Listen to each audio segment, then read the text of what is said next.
confidence level of exporters and importers and bank in the entire process by offering faster resolutions to payment delay dispute and payment default dispute and contractual obligation breaches. And I also want to highlight the fact that, as for BIAC, aside from the MOU, Dhaka Chamber is also a sponsor of the Bangladesh International Arbitration Center.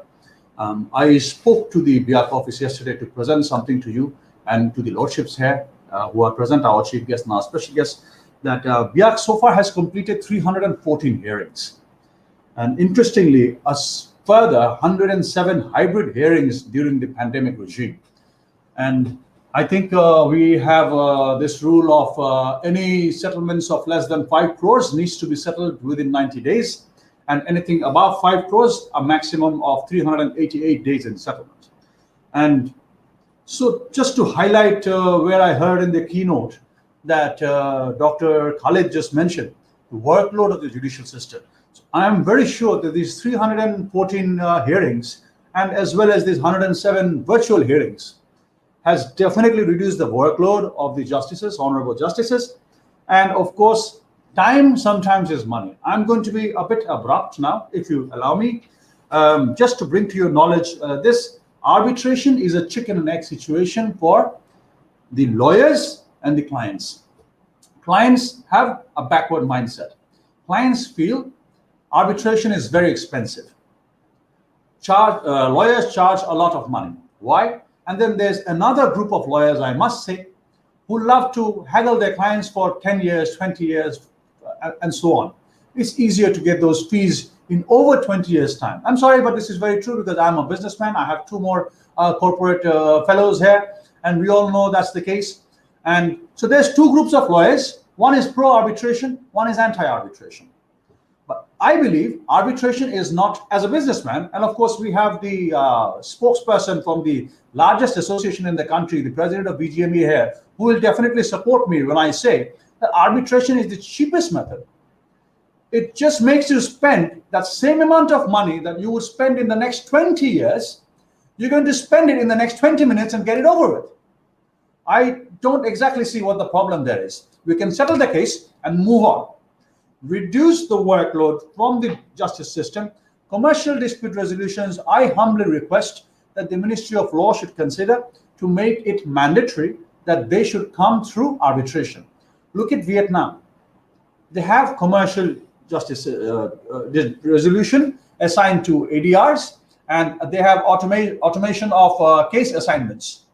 I'm very new to this arbitration system, but what I can say is I've been working very much with the BIDA in the last quarter, very closely. One of the main reasons of the ease of doing business index and the GCI index that fellow panelist has mentioned, the global competitiveness index, is primarily because of the speed of the justice division in moving with the cases, and also the insolvency issue that is much talked about. We have spoken to the private industry advisor, we have spoken to the BIDA chairman, everybody's, and also the law secretary. We have also sat with the law secretary as well. And we all decided unilaterally that arbitration needs to be made aware among the businessmen. Now, being made aware among the businessmen, that is where DCCI, MCCI, or BGMEA, and all these associations, they come in together to arise the awareness and also try to explain the businessmen know that arbitration is not an expensive method. It's just you have to invest in one go as opposed to the next 20 years of running back and forth from the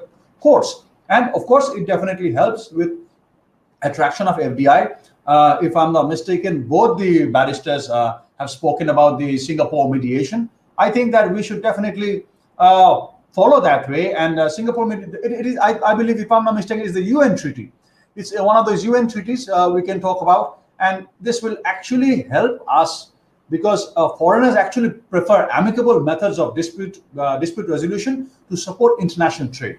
And I personally know I was fairly young when my father spent so much of his time back in Singapore with shipping disputes and all. He spent hundreds and thousands of dollars for arbitration. So I knew what arbitration was from a very young age. I didn't know the in-depth details of it. But yes, of course, it's now here in Bangladesh. And I must say, because of the confidentiality, we cannot say how much money was totally settled in the arbitrations provided by BIAC. But I must say that it is a huge amount. And out of the entire number of cases that we have mentioned to you, over 30 cases have actually been settled. They have come to settlement, and one of them included a government, and it was Bangladesh government and our foreign counterpart, and the figure was in the region of hundreds of millions. So that is also a plus point for us, and the fact that we have settled these kind of disputes in less than 388 days, as opposed to 7 to 10 years, that is much talked about regarding the cases settlement, is a bit of an issue. So I hope that not only trade bodies but the justice system, the law ministry will take more place more efforts to create the awareness and the emergence of ADR in Bangladesh. And another thing that Advocate our moderator mentioned to me, that regarding the partnership with BIAC, how is the partnership benefiting in the large scale? What we have started doing webinars, we have started doing training programs. What is arbitration? What is the avenues of addressing commercial dispute resolutions? And you know that we have over 4,000 plus MSMEs, micro, small, and medium entrepreneurs.